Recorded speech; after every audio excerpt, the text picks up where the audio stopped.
Hey everyone, in today's video we're going to go over some of the new features in AutoCAD 2025. This version was just released and we're just getting out a video as soon as possible to go over that. Let's dive right in.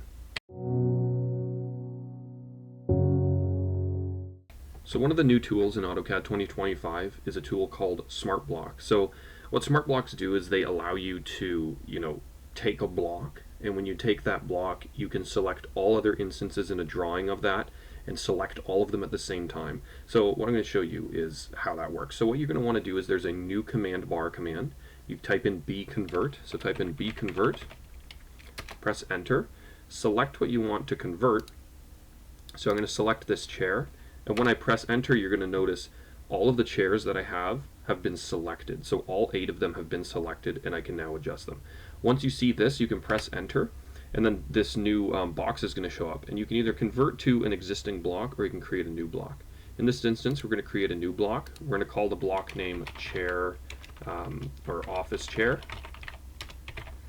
You can select the base point for this block. We're going to use the geometry center, but you can also select a point on your screen, and then once that's done you select convert, and then you now have a new block for the office chair. And all of these have then been converted into blocks, and they were all just objects before. Now we're going to get into the second part. Another one of the cool features that they added is object detection. So object detection is a tool that can be used to, if you're importing a PDF drawing, let's say, and you have like this brand new drawing you've never seen before and you don't have any blocks for it and it's all objects, what this tool will do is it will detect the objects for you that would most commonly be blocks. So I'm just going to show you how that works. So right here I have this random thing I put together just to show you. If I click detect, then it's going to go through what's on my screen and it's going to detect what would be blocks, or what it would see as what should be a block. So we're going to see here that it's detected 2 sets of objects. So I'm going to go here, click review objects, and you're going to see it detected the door, and it also detected 2 random barrels over here. So I am going to put it out there and say that this is a brand new technology. It does have its issues. I've played around with it. It won't detect certain objects even if you want it to detect them, but for what it is, it's actually pretty useful. So if you see here, like I have my door, let's say I want to turn that into a door. So I select my door, and then I can cycle through. And then if I come here, you're going to see there's the convert button here. If I click convert, it's going to bring us to the exact same editor that we had last time when we did our office chairs. So we're just going to type in door because let's say I want to make that into a door.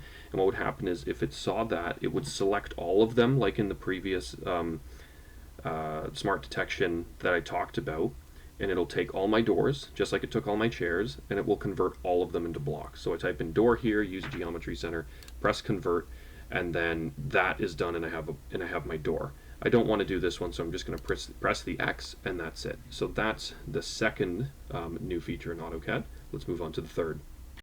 There was also a change to the hatch command in AutoCAD 2025. So previously, if you were using the hatch command, as you all probably know, you had to your hatch had to have boundaries. So to show you what that was, if I type in hatch here and I press enter, I would have to select an internal point and my hatch would fill up my circle. But I couldn't fill up something that was an open area like this. What they did is you can now create your own boundaries in either a rectangle or circle format. So if you come down here and you just go down, you can see that there's a new setting called the draw command. So if I press enter on that, I can then select a few different objects here. So there's rectangle and circle mode. So if I click rectangle, I can now click in here and I can now hatch and just create a hatch object anywhere on my screen. So what this does is it allows you to hatch areas that you wouldn't have been able to hatch in previous versions of AutoCAD. So this is one of the most important things that they changed. So there is 1 or 2 other things, and let's go look at those.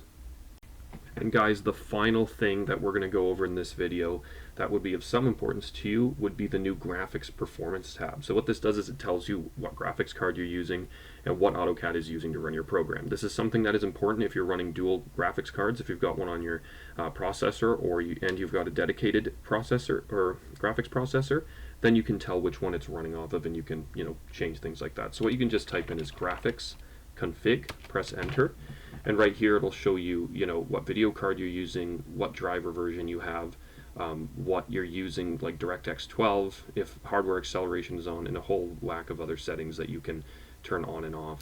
And then you can also diagnose things if there's any issues, and that's it. So, there's not too many huge changes in AutoCAD 2025 compared to AutoCAD 2024. Is it worth upgrading? I'm going to be using it from now on in my videos just because I like to stay up to date with what's going on. But I also have AutoCAD 2024 still installed as well, so I can still go back to that if I need to. For the average everyday person, is it helpful? Some of the things are, yeah, but I don't see too much changing. So thanks for tuning into this video. Hopefully that's answered a few of your questions. We're probably going to put another video out with some of the more advanced changes, but there's only 2 or 3 other ones. But this is kind of for the common user. So thanks again. If you haven't already, like and subscribe. And if you feel so enlightened, you can go check out our Udemy course. There should be a link in the description below. And we're going to be having a webinar soon about our training for people who want to become AutoCAD certified users. If you're interested in that, we're still working on getting the webinar set up. So please, send us an email, and that should be in the description or on our channel page as well. Or if you need some help or you want some workbooks to work on, we have some links to some Amazon books that we kind of thought were good, and we use them as well. So until next time, thanks for tuning in. We'll see you in the next one.